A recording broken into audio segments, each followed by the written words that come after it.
Hey everyone, this is Kevin from thechesswebsite.com, and today we're going to be looking at the Benko Gambit, which derives from the Benoni defense. If you haven't watched the video on the Benoni defense, you may want to watch that first.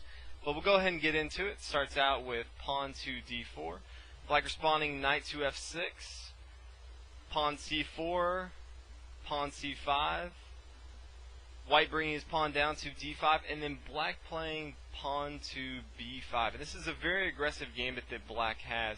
And what it does, it's one of the most respected gambits that you will see in chess. And basically, white is going to be up an extra pawn in material, but black is going to get sufficient counterplay on the queen side. And we'll take a look at what that looks like.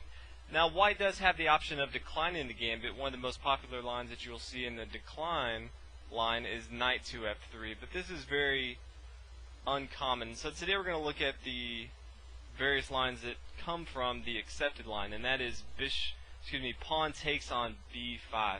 And from here, black's going to have the same move every time, and that's pawn to a6. And what black is looking to do is he's looking to give up both his pawns. He's going to get this one back, but he's looking to give up his pawns on the b and a files so he can have semi-open files for his rooks. He's eventually going to want to castle on the king side, and he's going to want to bring both of his rooks to the a file and the b file so his rooks can rain havoc down on the queen side. In a chess game, you're normally going to attack the king side or the queen side, and black's going to give up that material early on so he can have a massive attack on the queen side later on.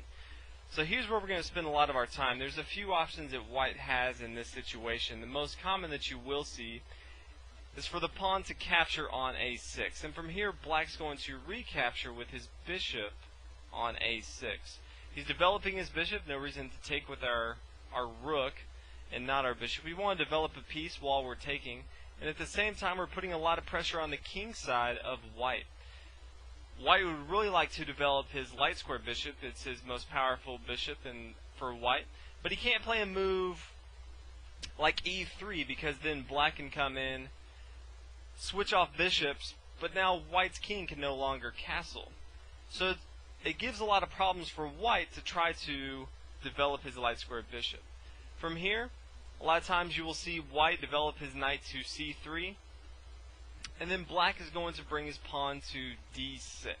And from here, as you can tell, since we have a pawn on e7, d6, and c5, black's planning on fianchettoing his bishop, meaning he's planning on playing g6. He's then going to play bishop to g7. He's going to castle kingside. He can bring his queen to c7. He can bring his queen to b6. This knight here is eventually going to come to d7, and then we're going to bring our rook to b8. And this is going to put a lot of pressure on the queen side of white.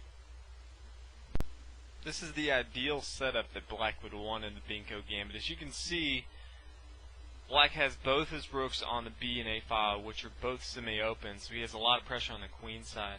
Also, the king is very safe here after the black bishop is fianchettoed on the king side.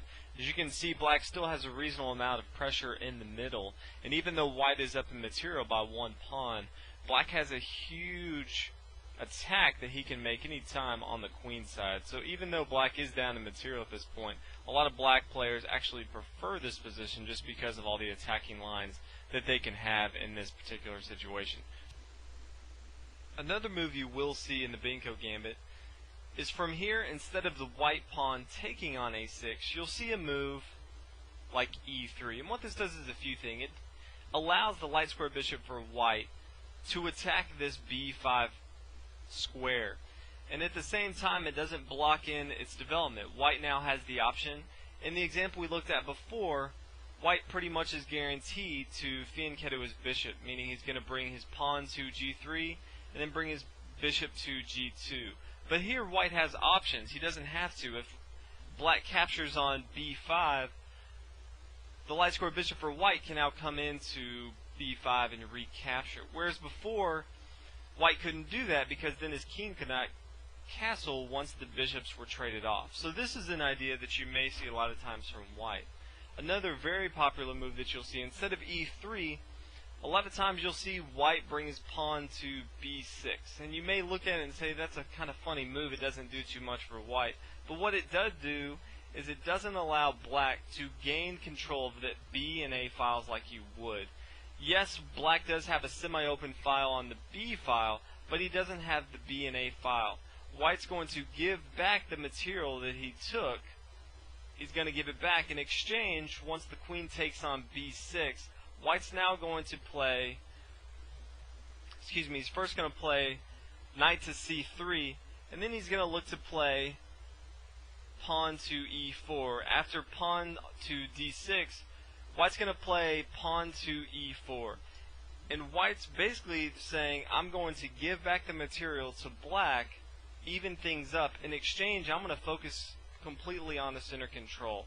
So a lot of white players, if they don't like getting into the Benko Gambit, now if you're playing white and someone offers up the Benko Gambit, it's not wrong to accept it, but just know that your queen side is going to be attacked and it's going to be harassed the entire game. So if you don't want to deal with that, I highly recommend responding like this, playing with your pawn down to B6, and after the queen captures on B6, then just developing your knight to C3, good central control, and then developing your pawn to E4. Eventually you can bring your pawn to E5, not right away, but once you build up pieces in center control, you can do that. White's going to try to apply a lot of pressure to the center and then attack on the king side.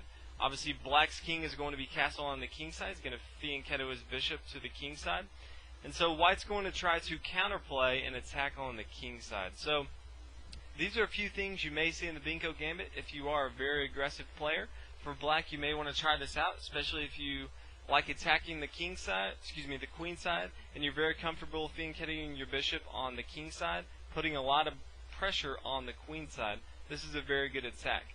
If you're white, you do have a lot of options if you want to hold on to the material and play the main line, or you can decline, or you can give back the material right away in the example that we just looked at. So, hope you guys are a little bit more familiar with the Benko Gambit. Try it out sometime. Let me know how it worked out. Thanks for watching the video. If you haven't already, please subscribe, and I'll see you guys next video. Thanks for watching.